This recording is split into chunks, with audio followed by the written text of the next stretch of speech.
Welcome to All That Matters, a show about what's really worth your attention in the markets and economy today. Join hosts Michael Antonelli and Ross Mayfield as they tackle the latest headlines and answer real questions from clients. Welcome to All That Matters with Mike and Ross. Mike, it is the summer months. We are in a bull market, so wouldn't it be a fun time to talk about exciting things, reasons for optimism, reasons that we are in a bull market? Quick stat for you. Since the October 2022 market low, the S&P 500 is up nearly 60%. NASDAQ is up nearly 90%. Dow Jones is up nearly 40%. So I think we tend to focus a lot on the negatives in the world, but I think the better question to ask to you today, Mike, is why are stocks up so much? Ross, it's actually, I was saying, fun to be able to do something about people making money. Oftentimes we do these and it's to talk people off of ledges or worries or when is the bear market going to end. So I think I think this will be educational and entertaining to figure out why stocks are going up at this point in time. And while Ross is talking about stock market going up and frankly, stocks are at all-time highs across almost every index, it's possible your account is not at an all-time high, and that's okay because you may not just be in an index. All we're talking about here are just indices. It's the only way we can talk about it. We can't talk about everybody's portfolio at the same time. But here are a couple reasons, Ross, why I think stocks are doing so well here in the summer of 2024. Positioning. So position is this fancy term for how are people, what are people in, right? What are people in cash? Are they in stocks? Are they in bonds? For the longest time, we got no yield on our savings. And then now we're getting these more attractive yields like 4 or 5% in bonds and T-bills. A lot of people are sitting parked in that. And when the stock market goes up a lot, they get a little like FOMO. They get a little, oh my gosh, there's something going on over there. So positioning is one of the reasons they start to move money from one to the other. Household balance sheets, consumers still in really good position. Sub 3% mortgages, stuff Ross and I have talked about before. Home prices are rising, unemployment is low. Rate cuts, this is really important. In our national debt conversation, we talked about the fact that there's a spectrum of worries you should have. Like national debt's way at the bottom. Near the top was savings and spending, but what the Federal Reserve is doing. And they're about to engage in rate cuts because they believe that the inflation cycle, this inflation we've been going through is about to finally end. So rate cuts help broaden out a bull market. That's what they do. Most bull markets start on rate cuts. We haven't had one yet. So now that we're about to have one, it might broaden out this bull market. Rising earnings, companies are expected to make more. GLP drugs, these weight loss drugs that these big pharma companies have been benefiting from. The AI trend, AI themes are kind of bouncing around. These big tech companies are doing fun things with AI. So Ross, I've given a bunch of reasons. Any of those stand out to you? That's a killer list. I love a list that can just go on and on about reasons to feel good about things. AI stands out. I mentioned the NASDAQ is up 90%. That's a lot of like tech growth stocks that are leveraged to that theme. The S&P is cap weighted. So the big companies kind of rise to the top. And a lot of those companies are levered to this AI enthusiasm, this AI theme. So it gets talked about in a negative light a lot, right? The concentration in the market or, is it a bubble? But I kind of think about it differently, right? Well, one, it's it's an exciting new technology, but you need to be around to experience the gains that accumulate to the winners of big technology jumps, right? The internet or the steam engine or whatever it is. So AI has pulled some of these big companies higher. They're printing real money on the back of this. It's not just hype and enthusiasm. There is a lot of real money and real earnings being delivered here. So I think AI probably stands out as the number one for this cycle. But look, the S&P equal weight is up 30+% off the lows too. That's all economy and earnings, right? Ross, what does equal weight mean really quickly so our listeners can understand? Right. So the S&P 500 is cap weighted. So the biggest companies in the world rise to the top and take on a bigger weight. Equal weighted is every company gets equal footing, right? So Apple, Microsoft weigh as much in the index as Exxon weigh as much as the utility company down the road. Yep. So it's a much broader look at things, the average stock. And the biggest complaint lately in the market has been only a few names are driving that big cap-weighted index, and strategists kind of don't like that. They like to nitpick that. Equal weight means, all right, let's just make everything the same. How is that doing? And I look today when we're recording this, it's at a new all-time high. That's a good thing. That means that if you were to just take 500 of the biggest companies in America, not put a bunch of weight on Apple, just equally weight them, they're all at a new all-time high. And I like that. And that I think is happening because we're expecting these rate cuts. And when rate cuts happen, generally it's good for the economy. That means that you tighten lending conditions. Loosen lending conditions, not tighten. You loosen lending conditions. Companies get a little bit more optimistic. And I think that's one of the main reasons why the stocks are doing so well here in July. And honestly, when you think about all the things that are going well, we just gave a huge list of them. There are some things that might go wrong, Ross. So I think we probably need to talk about, what could derail stocks, right? I mean, we're here to talk about things that could go right. What could derail them?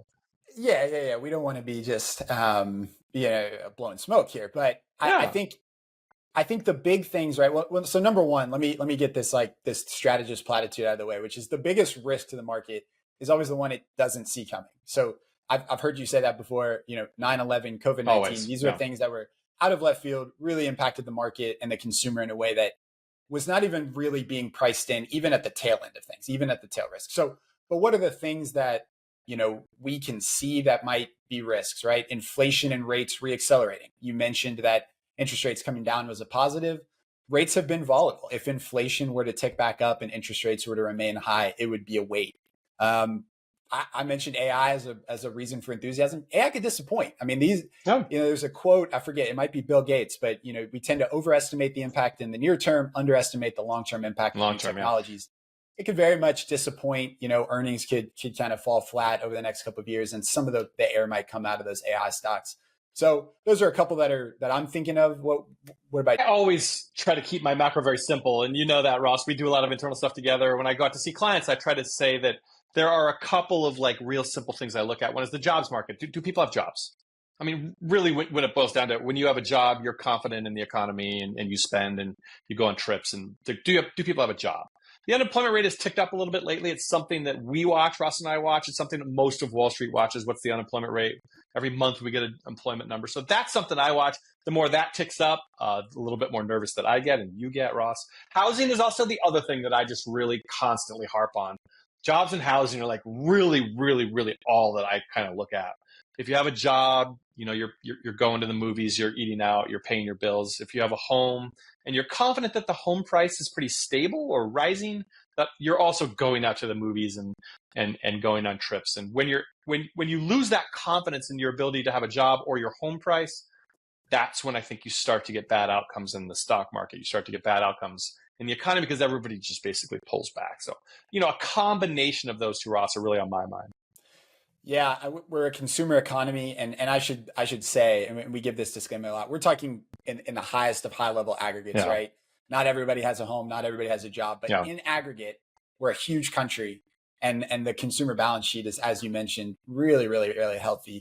Those sub 3% mortgage rates. I wish I had one, but that really fuels a home equity spending boom that I don't think we've yet to see. So, Mike, let's finish here. You mentioned we're at all-time highs in the S&P equal weight.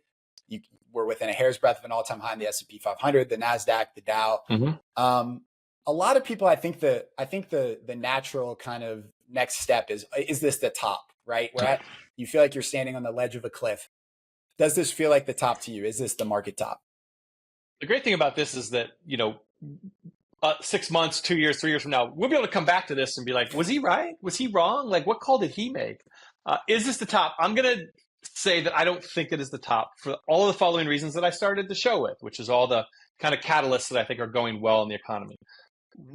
How would I be wrong? Okay. How would Mike Antonelli, the strategist who looks at this every day, be wrong? Something I don't see, like COVID. Nobody in January 2020 thought the world was about to be halted due to a virus. So something I don't see. Some sort of macro shock that happens that affects the economy. What else? Where else might I be wrong? If the job market is worse than I thought, if what I'm seeing in my travels and in my data and my anecdotes is wrong, then it could be the top. Because the job market falling over is generally the start of a recession. Or if something happens to the housing market in the United States, something bad happens, I would be wrong. But my view, Ross, is that I don't think this is the top.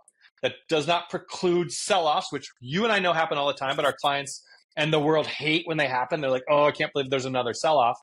I do expect sell-offs, as you do, Ross. They happen all the time. We will remind you of that because all that matters includes things like sell-offs, and they happen every year. So, Ross, what about you? Do you think it's the top or not? What's your thought? No, I land in the camp with you. I mean, we were talking about this before we started recording, but if this were to end tomorrow, it would be a historically short bull market, right? There's a lot of momentum behind the market, and there's not a lot of traditional signs that things are petering out, right? You mentioned the market was broadening a little bit. Our partners at Strategas put together something called the Bull Market Top Checklist that we've had it in some of their materials before. And it looks at things like earnings, which are on the way up, not down. It looks at things like credit spreads and borrowing, which are, historically in a good place. It looks at things like enthusiasm, right? At the end of big market, tops through history, there's just been like this euphoria. People are excited about AI, but I don't sense a euphoria out there. It's totally anecdotal. But people love cash, and when people love cash, it doesn't give to me that people are like desperate to get into stocks, even compared to say something like early 2021, which you and I remember very well. So it doesn't feel like the top to me. But of course, as you mentioned, people can come back and fact check us if we top tick it. So I don't know, how do you want to end this thing? Well, you mentioned something about like shortest bull markets, timeframes. I'm an evidence-based guy. I know you're also like centered in what's the evidence of history? What does the market tell us about history? Bull markets, the ones like we're in now, average what? Like about 1,300 days from the very bottom of the bear market to the top of the bull market. So that's about 1,300 days, and they average about 111% gains. And these are averages. We're not calling these out. These are averages from history. This one, Ross, I think you came up with this data. We're about 640 days off the low, and we've moved about 57%-ish off the low. So if this were to end today, for some reason that's not a meteor or something we don't see, it would be one of the shortest bull markets ever. And that strikes me as odd, given the weight of history. And I also want to say this, Ross, and then you can kick us off here. If you're going to be worried about being in a bull market and also be worried about bear markets, you're never going to really reach those kind of goals that we here are trying to help you obtain. That's why you work with us. That's why you work with an advisor, to help reach those goals and kind of discover your purpose in life. If you're worried about bull markets and bear markets, you're going to really struggle in a chaotic world. And we've seen that the world can be chaotic. We know it is, but yet you can still grow your wealth, right? Right, Ross? Yeah, I mean, we can end here, but I want to bring it back with something we've talked about 2 or 3 times now. We're sitting at all-time highs today, right? The markets, the equity markets have never been higher than they are as we're talking. I mean, you could spend the rest of your life listing all the reasons to have sold over the past 5 years, 10 years, 50 years, right? All those reasons are still going to be there tomorrow. And as you mentioned, we're going to have sell-offs. It's actually been a very historically calm market this year. So it's the easiest platitude in the world to give, but buckle up for volatility because it's been very, very calm. But that's always been the case, and that's the cost of entry. So, Mike, always fun talking to you. Love getting to talk about all-time highs and good things and things to be excited about. You do it better than anybody, so good to chat with you, and we'll see everybody next time. See you guys. Thanks for watching All That Matters. Opinions expressed in this episode belong solely to Mike and Ross and do not necessarily represent the opinions of Baird. This program is for informational purposes only and should not be relied upon for any investment decisions.